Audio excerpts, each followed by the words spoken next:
قریب ترین راستہ اتباع سنت کا ہے۔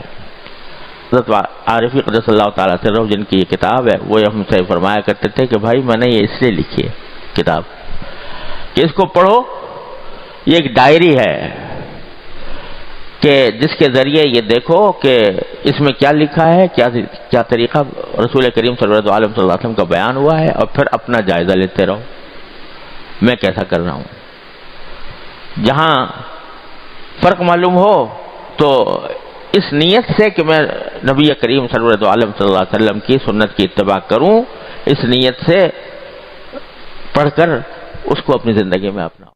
اللہ تبارک و تعالیٰ تک پہنچنے کے بہت سے راستے ہیں، یہاں تک کہ صوفیاء کرام نے یہ بھی فرمایا کہ طرق الوصول الی اللہ تعالی بعدد انفاس الخلائق، اللہ تعالیٰ تک پہنچنے کے اتنے راستے ہیں جتنے انسان مخلوقات جتنی سانس لیتی ہے، ان سانسوں کی تعداد جتنی ہے اتنی ہی اللہ تعالیٰ تک پہنچنے کے راستوں کی تعداد ہے۔ کیا مطلب ہے اس کا وہ اس وقت موضوع نہیں ہے، لیکن بہرحال اللہ تعالیٰ تک پہنچنے کے راستے مختلف ہیں۔ اور آپ نے سنا ہوگا کہ صوفیاء کرام کے ہاں جب کوئی شخص اللہ تبارک و تعالیٰ تک پہنچنے کے لیے اپنی اصلاح کے لیے جاتا تھا تو لمبی لمبی ریاضتیں مجاہدے کرائے جاتے تھے، بڑے واقعات اس کے مشہور ہیں۔ لیکن ہمارے حضرات بزرگوں نے یہ فرمایا، خاص طور سے حضرت گنگوہی رحمۃ اللہ علیہ، حضرت مولانا قطب الارشاد حضرت مولانا گنگوہی رحمۃ اللہ علیہ نے فرمایا کہ سارے راستوں سے سب سے زیادہ آسان بھی اور مفید بھی اور اجمل بھی اور اکمل بھی راستہ ہے اتباع سنت۔ رسول کریم صلی اللہ علیہ وسلم کی سنت کی اتباع اپنے زندگی کے ہر شعبے میں، صبح سے لے کر شام تک کی جو زندگی ہے اس میں ہر ایک شعبے میں نبی کریم صلی اللہ علیہ وسلم کی اتباع یہ ایسا طریقہ ہے جو آسان بھی ہے اور سب سے زیادہ مفید بھی ہے۔ اور میں نے اپنے والد ماجد قدس اللہ تعالیٰ سرہ سے سنا، اور انہوں نے بھی اپنے کسی بزرگ کے حوالے سے بیان فرمایا کہ اس طریقے میں فائدہ یہ ہے کہ جب اس طریقے پر بندہ چلتا ہے تو اللہ تبارک و تعالیٰ خود کھینچ لیتے ہیں اس کو، اس میں جذب کی صلاحیت ہے۔ ایک ہوتا ہے سلوک اور ایک ہوتا ہے جذب۔ سلوک یہ ہے کہ آدمی چلتا جائے چلتا جائے چلتا جائے منزل کی طرف راستہ قطع کرتا جائے۔ ایک یہ ہے کہ جس منزل کی طرف جا رہا ہے اللہ تبارک و تعالیٰ کے پاس پہنچنا چاہتا ہے تو وہاں سے اس کو خود کھینچ لیا جائے۔ اللہ یجتبی الیہ من یشاء، اللہ تبارک و تعالیٰ اپنی طرف کھینچ لیتے ہیں۔ اس میں جذب کی صفت ہے اتباع سنت میں۔ کیوں؟ اس لیے کہ حضور نبی کریم صلی اللہ علیہ وسلم اللہ تبارک و تعالیٰ کے محبوب ہیں، اللہ تبارک و تعالیٰ کے محبوب ہیں، اور محبوب کی ادا، محبوب کی خاصیت یہ ہوتی ہے کہ جو اس سے محبت کرنے والا ہوتا ہے وہ اس کو اپنی طرف کھینچتا ہے۔ تو اتباع سنت سے محبت پیدا ہوتی ہے۔ یحببکم اللہ، اللہ تبارک و تعالیٰ سے اگر محبت رکھتے ہو تو اتباع کرو نبی کریم صلی اللہ علیہ وسلم کی، تو یحببکم اللہ، اللہ تمہارے سے محبت کرے گا۔ تم کیا کرو گے محبت اللہ سے؟ اللہ تم سے محبت کرے گا۔ یحببکم اللہ،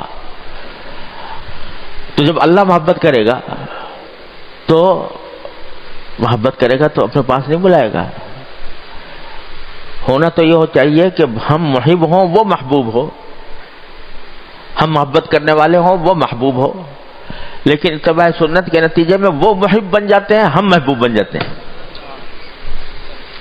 اتبعونی یحببکم اللہ. تو جب اتباع کر رہے ہوں گے تو اس وقت اللہ تبارک و تعالی محبت فرمائیں گے، تم محبوب بن جاؤ گے. اور محب جو ہوتا ہے وہ اپنے محبوب کو اپنے پاس کھینچتا ہے. لہذا اتباع سنت وہ راستہ ہے جس میں اللہ تبارک و تعالی خود اپنی طرف کھینچ لیتے ہیں. اور سنت جس قسم کی بھی ہو، چھوٹی ہو بڑی ہو، دیکھنے میں معمولی معلوم ہو رہی ہو، لیکن جب بندہ نبی کریم سرور دو عالم صلی اللہ علیہ وسلم کی سنت کی اتباع کی نیت سے وہ عمل کرتا ہے، چاہے وہ کتنا ہی چھوٹا نظر آ رہا ہو، تو یحببکم اللہ کا اثر ضرور متحقق ہوگا. میرے شیخ حضرت عارفی قدس اللہ تعالیٰ سرہ فرمایا کرتے تھے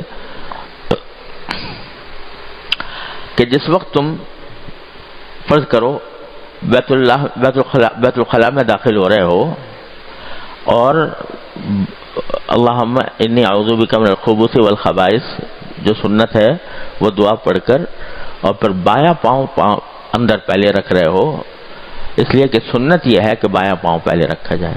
جس وقت یہ عمل کر رہا ہے اس وقت تم اللہ کے محبوب ہو، اس واسطے کہ اللہ تعالیٰ نے فرمایا یحببکم اللہ، اللہ تعالیٰ محبوب کرے گا. مسجد میں داخل ہوتے وقت جب دایاں پاؤں رکھ کر داخل ہو رہے ہو نبی کریم صلی اللہ علیہ وسلم کی سنت کی اتباع میں، اور اللہم افتح لی ابواب رحمتک کہہ کر داخل ہو رہا ہے، اس وقت تم اللہ کے محبوب ہو. بات ساری کیا ہے کہ تنبہ ہو جائے، غفلت سے تنبہ کی طرف آ جائیں اور جو عمل کریں وہ نبی کریم صلی اللہ علیہ وسلم کی سنت کے اوپر عمل کرنے اتباع کی نیت سے کریں، تو پھر محبوب ہو تم اللہ کے. تو اس لیے اتباع سنت سب سے زیادہ قریب ترین، سہل ترین، مفید ترین راستہ ہے اللہ تبارک و تعالیٰ تک پہنچنے کا. حضرت مجدد صاحب رحمۃ اللہ علیہ، حضرت مجدد الفسانی رحمۃ اللہ علیہ فرماتے ہیں، میں نے اپنے شیخ سے بار بار سنا رحمہ اللہ تعالی، وہ فرماتے ہیں کہ میں نے الحمدللہ جتنے علوم ظاہر تھے ان سب کی تکمیل کی، حدیث فقہ تفسیر، حدیث فقہ، عقائد، کلام، جو کچھ بھی علوم ظاہر تھے سب پڑھے، اللہ نے اس میں مجھے کمال تک پہنچایا. پھر میں نے علوم باطن کی سیر کی اور جتنے تصوف کے سلسلے تھے ان سب کو دیکھا اور برتا، ان سے گزرا، یہاں تک کہ ایسی جب مقام پر پہنچا کہ لوگ اس کے سامنے کہوں، کوئی کہے گا کہ یہ زندیق ہو گیا، کوئی کہے گا کہ یہ ملحد ہو گیا، لیکن واقعہ یہ ہے کہ میں اس مقامات تک پہنچا. یہاں تک کہ ایک مرحلے پر مجھے یہ فرمایا انہوں نے کیونکہ خود مجھے نبی کریم سرور عالم صلی اللہ علیہ وسلم نے خلعت پہنایا.